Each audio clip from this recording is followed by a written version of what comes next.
Welcome, Mrs. DiMatteo. Thank you very much. So, what is this year's BioFach about? Well, the theme for this year's BioFach is Organic Plus Fair Trade, or Organic Plus Fair as they call it.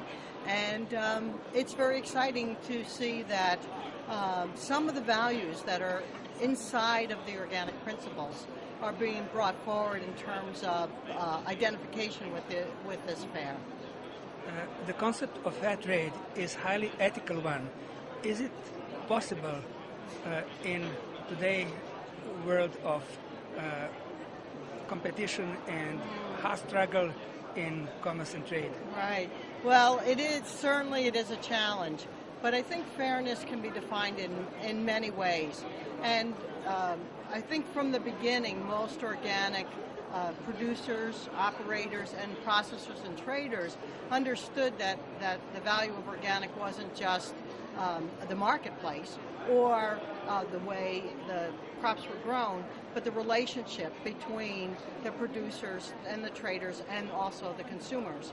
So the relationships is part of that fairness. If you always remember that you're connected to the people that you're working with, it's much harder to treat them unfairly or unjustly or without any consideration for their needs for livelihood and self-determination. So it's interesting to talk about the fair trade schemes and whether or not that's the best approach to reaching fairness in trade, but it's certainly a step. And organic is a step, and the fair trade schemes are a step. Combined, they're a greater step. And I think that we can just take off small parts of what we do, and in that way we move towards fairness. I mean, we are still operating in economic and an agricultural system that really doesn't support looking or thinking about things in a different way. It's still, low price, high productivity, not necessarily that much regard for the environment.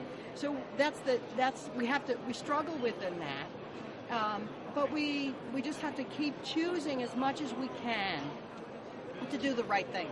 And I think that in the end, the shoppers will begin to understand that. And I heard now several times this report that consumers want to be responsible citizens.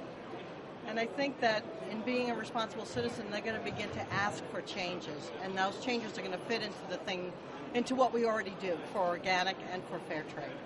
Social, ethical, and ecological issues always played a central role in the organic. Do you feel that these values are as strong as they were with our forefathers and the founders of the organic movement? Yeah, so another very interesting question that you ask. I think that organic, certainly because we've had a strong market for a number of years now, 20 years, a very strong market, a lot of consumer interest. We've expanded in terms of the type of products that we sell and make and process and offer to the consumer. We're in many more grocery stores, we're in mainstream stores and still niche stores and mom and pop stores. And all that has brought a lot of people into organic who have come in because the market's good and because they see it as an expansion or a new segment of their other work or their other products. But you can't stay in organic very long if you don't actually embrace the principles at some point in time. And I think that we see that cycling in and out of certain businesses, so that the ones that only come in because there's a market opportunity, they don't really stay with us.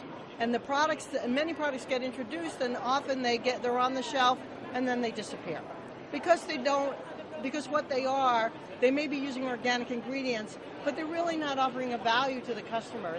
Or the customer looks at it and says, well, this product, I don't believe the value that it has. And so they abandon it. So I think that, yes, there's still many, many pioneers in this industry. And there's many sons and daughters of pioneers that are in this industry. And then there's many inspired young people and even, older entrepreneurs who are saying, I want to do things differently. And when they come into the industry, they'll be here to stay. So there's a mix of people in the industry now. But I think that the strongest and the most successful businesses in this industry are still the ones that really embody the, where we start at, ecological and economic and social sustainability. We see the consumers also as an essential part of the organic family. How do you feel, how do you view the sensibility? Has it grown, has it sharpened with the time? Do you feel the levels of consciousness, global consciousness, has risen to a higher levels since the foundation of the organic movement? What is your perception of the consumers as of today? Well, I think that we have a new set of consumers today, ones that actually are more responsible. I think that they've grown up in a time when there's been a lot of questioning about the financial system and about the government and about, businesses and how they conduct themselves and about products. And they're cynical, and they're more cynical, they're more questioning. They want to know more. And they're also in an age where they have access to lots of knowledge from many different ways, from social media, from, traditional sources of information, and I think that they expect to know more. They expect to be told more, and they expect it to be truthful and honest. And so I think those kinds of things fit exactly into the stories that our organic family has to tell, because we can tell authentic stories. We can tell stories that ring true because they are true. We can connect the shopper with the person who produced the product, or we can talk to them about who those people are and how we've taken and handled their product honorably from the farm all the way to the shelf of the store. So, we still have a mixed consumer base. People still buy on price, but people are willing to buy something of value, and that value, the quality of that has to do with not only that's in food, taste, but the quality also comes from the sense that they're not being ripped off, as we would say in the U.S., by the product, that the product has true value in terms of the things that the consumer is interested in, that by buying that product, they're contributing to something better. I think that's really coming on strong, and I think that the young generation today is helping push that forward. Science, academics, and organics?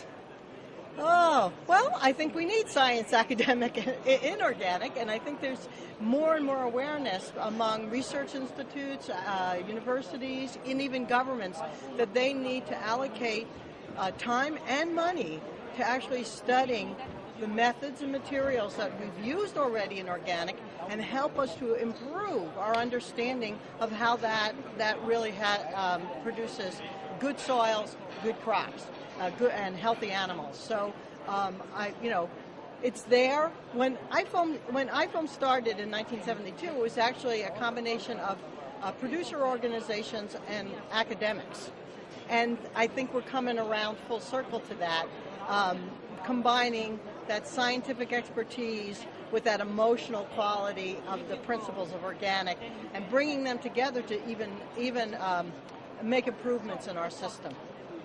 And health and organics. What is the state of research findings in this regard? Right. Well, health is another difficult value, I would say, or characteristic.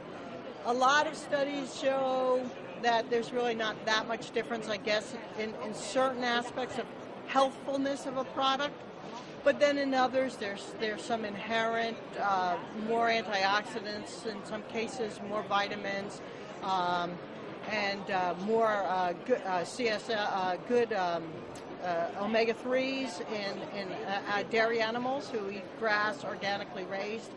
And So there's a bit of research, but if you expand that concept of health broader than just what do I consume and what does it give me in terms of my healthfulness, to the fact that my health also depends on good quality air, good quality soil, good quality water, and if you have changed agriculture to organic, you're reducing the negative impacts that traditional agriculture has had on soil, air, and water, and so you're creating a safer environment, a more healthful environment for all of us to live in. Professor Dr. Branka Cicic from Novi Sad University in Serbia has commented once on these topics and said that the ingredients, the level of vitamins, minerals, and so forth of these valuable substances in the food is the quality of the sort, and this is not essential for the organic production. What is the most essential and what is most important difference between traditional and organic is the safety of organics over the traditional or conventional, right. And this is the main issue, and this is the topics in which we should look. Well, she's very right about that because of our system of inspection and our holistic approach, that where we look for preventive methods both on the farm and with our animals, so for crops and animals, we're looking for prevention. We're looking for building, soil quality naturally. We're looking for maintaining biodiversity. We have a transparency in our certification systems so that we can track what's happening all along the chain, and that transparency adds safety. We've eliminated things that are toxic, and that can remain as residues not only in the product, on the product, or in the environment. So we're reducing those factors. We're not, for animals, we're not confining animals. We're allowing natural behavior. So we're reducing the risks associated with, confined operations to, E. coli and manure and other toxic substances that would be bad for our health, like antibiotics and growth hormones. So there are a lot of things that we've eliminated, maybe for ecological reasons or maybe for fairness reasons, but that are also really play very well into this safety. And then from safety comes health. So that, again, that broader concept of health does include the safety of the products.